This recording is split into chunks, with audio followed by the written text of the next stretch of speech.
तो चलिए कहानी शुरू करते हैं। अगर आप लोग चैनल पर नए हैं तो चैनल को सब्सक्राइब लाजमी करें। दोस्तों, ये कहानी एक सच्ची घटना से इंस्पायर्ड होकर के बनाई गई है। कहानी के शुरू में हमें बताया जाता है कि अमेरिका में काफी सारे लोग गायब हो जाते हैं, जिनमें खासकर बच्चे और लड़कियां शामिल होती हैं। कुछ तो उनमें से मिल जाते हैं, पर कुछ का कोई कभी भी आता पता नहीं चलता है। इसके बाद हम मेगन नाम की एक लड़की को देखते हैं, जो अपनी सबसे अच्छी दोस्त जिसका नाम एमी है, वो उसके साथ एक कैफे में होती है और इन दोनों की उम्र तकरीबन 21 साल होती है और दोनों एक ही कॉलेज में पढ़ती है। मेगन सुंदर, आत्मविश्वासी और कॉलेज की एक लोकप्रिय लड़की होती है। दरअसल वो बहुत ही ज्यादा खुले विचारों वाली होती है और उसे ड्रग जैसी बहुत ही बुरी आदतों की लत होती है। पर एमी उससे बिल्कुल अलग है। वो शर्मीली और सरल मासूम लड़की होती है। उसका कोई भी बॉयफ्रेंड नहीं होता है और ना ही वो कोई नशा करती है। एमी काफी ज्यादा सीधी सादी होती है, जिसकी वजह से लोग उसका मजाक भी उड़ाते हैं। मेगन और एमी बचपन से ही बहुत अच्छी दोस्त रही हैं। उनके बीच में काफी ज्यादा अंतर है और उनकी सोच और लाइफ स्टाइल एकदम अलग है।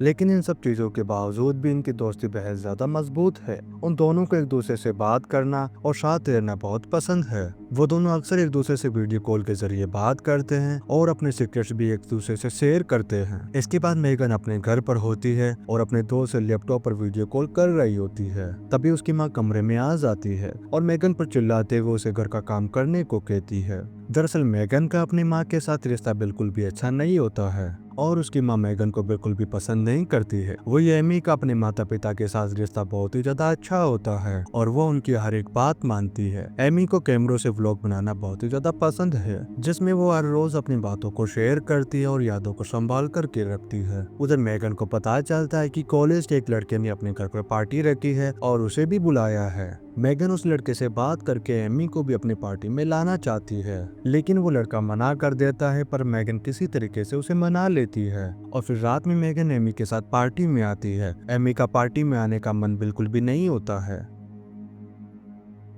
लेकिन वो मेगन के कहने पर आई हुई होती है। पार्टी में काफी सारे लड़के और लड़कियां आए हुए होते हैं। वहाँ चारों तरफ नशा, तेज म्यूजिक और बत्ती बातें चल रही थी। ये सब कुछ देख कर के एमी बड़ी बेचैनी महसूस कर रही होती है। मेगन उसे छोड़ करके बाकी लोगों से मिलने लगती है। तभी एमी को अकेला देख करके उसके पास एक लड़का आता है और वह उसे गलत तरीके से छूने लगता है। जब एमी उसे रोकने की कोशिश करती है तो वो लड़का गुस्सा हो जाता है और वह उसे जोर से थप्पड़ मारता है। एमी ये बात मेगन को बताने के लिए उसे ढूंढने जाती है। तभी वो एक कमरे में मेगन को उसी लड़के जिसने अपने घर पर पार्टी रखी होती है, वो उसको उसके साथ क्लोज होते हुए देखती है। ये देखकर एमी को बहुत ही ज्यादा अजीब लगता है और वो एक लड़की पर उल्टी कर देती है। अगली रात मेगन और एमी वीडियो कॉल पर बातें कर रहे होते हैं। एमी मेगन से कहती है कि उसने कल पार्टी में जाकर के बहुत ही बड़ी गलती कर दी है। वो जगह उसके लिए बिल्कुल भी नहीं थी। एमी आगे मेगन से कहती है कि कल जो तुम पार्टी में उस लड़की के साथ जो कर रही थी, वो देख कर के मुझे काफी ज्यादा हैरानी हुई। मेगन उसे बताती कि मेरे लिए देखो ये सब कुछ एक आम बात है। तभी कमरे में मेगन की माँ आ जाती है और मेगन को चीखते चिल्लाते हुए कहती कि देर रात हो गई, अब सो जाओ। मेगन एमी से कहती है कि मेरी माँ हमेशा मेरे साथ ऐसा ही बर्ताव करती है। एक दिन मैं ये घर छोड़ करके टेक्सास भाग जाऊंगी। एमी कहती है तब तो मैं अकेली पड़ जाऊंगी, इसलिए मैं भी तुम्हारे साथ चलूंगी। कुछ ही दिन बाद एमी का बर्थडे होता है। उस दिन मेगन उसके घर आती है। एमी कैमरे से उसका वीडियो रिकॉर्ड करती है, जिसमें मेगन बताती है कि तुम मेरी सबसे अच्छी दोस्त हो, मैं हमेशा तुम्हारे साथ रहूंगी। फिर मेगन अपने बचपन के जीवन के बारे में बताती है। मेगन आगे कहती है कि जब मैं 9 साल की थी तब मेरे सौतेले पिता ने मेरे साथ बहुत ही गलत किया था, लेकिन मैंने फिर पुलिस में शिकायत कर दी, जिसके बाद मेरे सौतेले पिता को जेल हो गई। मेगन आगे कहती है कि पर मेरी माँ ने इन सब का जिम्मेदार मुझे ही ठहराया। पुलिस में मैंने मेरे सौतेले पिता के खिलाफ गवाही देने के कारण मेरी माँ मुझसे नफरत करने लगी।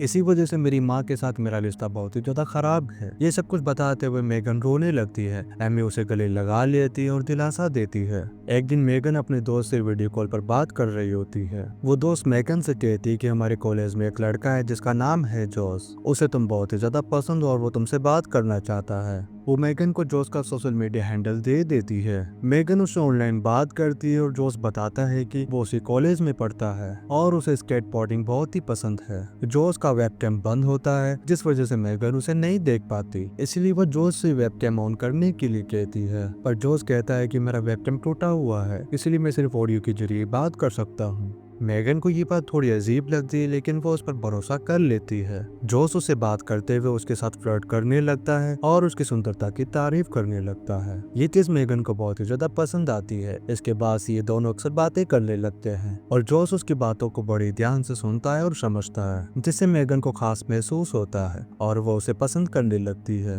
उसे लगता है कि शायद उसे कोई ऐसा मिला है जो उसे समझता है, इसीलिए वो जोश से मिलने का फैसला करती है। मेगन की कॉलेज जोश के घर पर रात में पार्टी होती है जहाँ जोश भी आने वाला होता है, इसीलिए वो वहीं पर मिलने का प्लान बनाते हैं। मेगन तैयार होकर के पार्टी में जाने के लिए रात में निकल जाती है। रास्ते में वो एमी को वीडियो कॉल करके बताती है कि वो पार्टी में जोश से मिलने के लिए जा रही है। अगले दिन एमी मेगन को कॉल करती है और पूछती है कि क्या कल तुम जोश से मिली। मेगन बताती है कि कल पार्टी में मैंने जोश का बहुत देर तक इंतजार किया है, लेकिन वो नहीं आया, जिस वजह से मैं उससे बहुत ही ज्यादा नाराज हूँ। बाद में मेगन ऑनलाइन जोश से बात करती है और गुस्से में पूछती कि कल तुम क्यों नहीं आए। इस पर जोश बताता है कि कल मैं वहाँ पार्टी में आया था। वो बताता है कि मैंने तुम्हें देखा था, तुम नीले रंग के ड्रेस में बहुत ही ज्यादा सुंदर लग रही थी, लेकिन मुझ में हिम्मत नहीं हुई तुमसे बात करने की, क्योंकि मैं काफी ज्यादा शर्मीला हूँ। अब उसकी बात सुनकर के मेगन उसे माफ कर देती है। इसके बाद मेगन एमी को अपने घर बुलाती है और बताती है कि जोश बहुत ही अच्छा है। वो उसे एमी की बात भी करवाती है। जब एमी मेगन के घर से चली जाती है तब जोश आधे घंटे बाद मेगन को बाहर मिलने के लिए बुलाता है।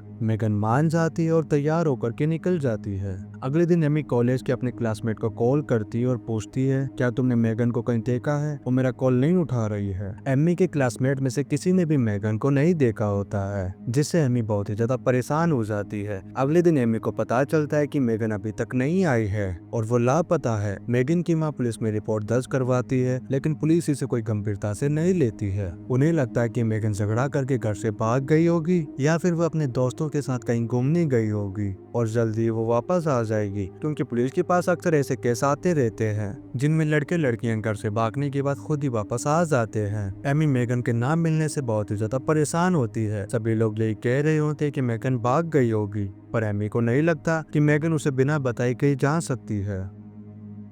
एमी जोश से मेगन के बारे में उससे पूछती है। वो कहता है कि वो मुझसे मिलने आने वाली थी पर वो अभी तक नहीं आई और उसके बाद से हमारी कोई बात नहीं हुई। अब कुछ दिनों बाद भी जब मेगन घर नहीं लौटती है तब पुलिस इस केस को गंभीरता से लेना शुरू कर देती है और मेगन की जांच में लग जाती है। न्यूज में मेगन की खबर दिखाई जाती है और लोगों से अपील की जाती है कि अगर किसी ने भी मेगन को कहीं देखा हो तो वो तुरंत ही सूचना दे। पुलिस मेगन के दोस्तों और उसकी माँ से पूछताछ करती है, लेकिन किसी को भी मेगन के बारे में कोई भी अता पता नहीं होता है। मगर कुछ दिनों बाद पुलिस को एक रेस्टोरेंट के सीसीटीवी कैमरों की तस्वीरों में मेगन रेस्टोरेंट के बाहर दिखती है, जो किसी से मिलने के लिए जा रही होती है। तभी कोई आदमी उसका हाथ पकड़कर जबरदस्ती उसे अपने साथ ले जाता है। ये वीडियो देखने के बाद एमी जोश से पूछती है, क्या इस वीडियो में तुम हो? इस पर जोश हंसने लगता है और कहता है, मैं तो कॉलेज का स्टूडेंट हूँ, कोई आदमी नहीं। फिर वो एमी के साथ फ्लर्ट करने लगता है और गंदी गंदी बातें करने लगता है, लेकिन ये चीज एमी को बिल्कुल भी पसंद नहीं आती है। उसे जोश पर शक होता है कि शायद मेगन उसी के पास होगी, इसीलिए वो जोश से पूछती है कि मेगन कहाँ है। वो कहता है कि मुझे नहीं पता और वो उल्टा इस पर इल्जाम लगाने के लिए एमी को बेइज्जत करने लगता है। अगले दिन एमी पुलिस को जोश के बारे में बता देती है कि मेगन जोश से ऑनलाइन बात कर रही थी और गायब होने से पहले वो उसे मिलने के लिए जा रही थी। इसके बाद सारा सब जोश पर चला जाता है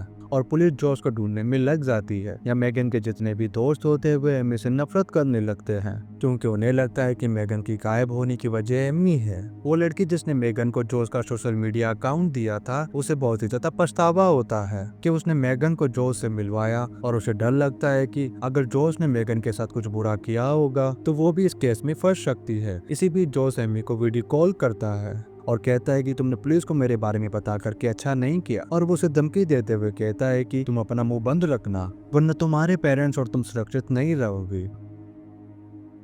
ये सुनकर के एमी बहुत ही ज्यादा डर जाती है और उसका शक जोश पर और भी ज्यादा बढ़ जाता है। उधर हम मेगन को देखते हैं जिसे बुरी तरीके से भयानक टॉर्चर किया गया होता है और उसकी हालत बहुत ही ज्यादा खराब होती है। अगले दिन एमी कैमरे में वीडियो रिकॉर्ड करते हुए एक जगह पर आती है जहाँ वो मेगन के साथ अपने राज शेयर किया करती थी, लेकिन तभी हमें यहाँ पर एक पेड़ के पीछे छुपा हुआ आदमी दिखाई देता है और फिर अचानक से वो आदमी आकर के एमी को किडनैप कर लेता है। इसके बाद न्यूज में मेगन के सबसे अच्छी दोस्त एमी के भी लापता होने की खबर फैल जाती है और पुलिस उसे भी खोजने में लग जाती है। एमी की मॉम डैड बहुत ही ज्यादा डर जाते हैं और उन्हें डर सताने लगता है कि कहीं एमी के साथ कुछ बुरा तो नहीं हुआ। शहर में चारों तरफ डर का माहौल होता है। दो लड़कियों का इस तरीके से गायब हो जाना बहुत बड़ी बात होती है। शहर में कुछ लोग वॉलेंटियर बनकर एमी और मेगन को ढूंढने में पुलिस की मदद करने लगते हैं। कुछ दिनों बाद पुलिस को एक पार्क में मौजूद डस्टबिन के अंदर एमी का वीडियो कैमरा मिलता है। वही कैमरा जिसे वो वीडियो रिकॉर्ड किया करती थी। किडनैप होते समय एमी का कैमरा ऑन था, लेकिन जब पुलिस एमी का वीडियो चेक करती है तब एमी को जिस आदमी ने किडनैप किया था उसका चेहरा वीडियो में नहीं दिखता है। दरअसल वो किडनैपर और कोई नहीं बल्कि जोश ही होता है, जो खुद को कॉलेज स्टूडेंट बता करके मेगन के करीब आया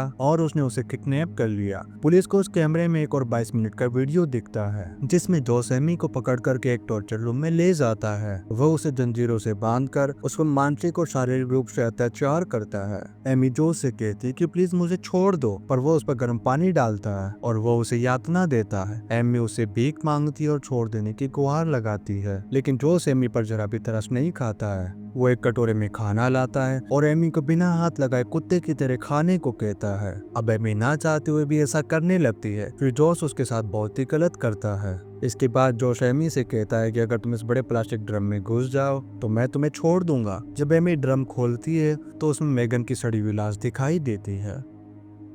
ये देखकर के एमी बहुत ही ज्यादा डर जाती है और जोर जोर से चिल्लाकर मदद के लिए आवाज पुकारती है। जोश हंसने लगता है और कहता है कि तुम्हारी चीखी किसी को भी सुनाई नहीं देगी, और वो ड्रम के अंदर मेगन की लाश के साथ एमी को भी डाल देता है और ड्रम बंद कर देता है। एमी उसे ऐसा करने से मना करती है, लेकिन जोश को देख करके ऐसा लगता है कि मानो जैसे कि उसकी चीखें सुनकर के उसे मजा आ रहा हो। इसके बाद जोश ड्रम को जंगल में लेकर के आता है और वो वहाँ पर एक बड़ा सा गड्ढा खोदने लगता है। एमी अपनी जान बचाने के लिए जोश से कहती है कि मैं तुमसे प्यार करती हूँ, तुम जो कहोगे मैं वो करूंगी। दरअसल एमी को लगता है कि जोश उसकी बातों में आकर के उसे छोड़ देगा, लेकिन वो उसकी बातों में नहीं आता है और वो उस पर बिल्कुल भी तैयार नहीं करता है। जोश गड्ढा खोदने के बाद ड्रम को गड्ढे में धकेल देता है और एमी को जिंदा ही दफना देता है। फिर वो एमी को मरने के लिए छोड़ करके वहाँ से चला जाता है। और ये कहानी हमें समझाती है कि सोशल मीडिया और ऑनलाइन चैटिंग के खतरों को गंभीरता से समझना चाहिए। और इसी सीन के साथ ही कहानी मेगन इज मिसिंग यहीं पर खत्म हो जाती है। वीडियो कैसा लगा आप लोग कमेंट करके लाजमी बताएं। अगर आप लोग चैनल पर नए हैं तो चैनल को सब्सक्राइब लाजमी करें। आप लोग वीडियो को like in comment share and subscribe लाजमी करें। मिलते हैं नेक्स्ट वीडियो में। Thank you.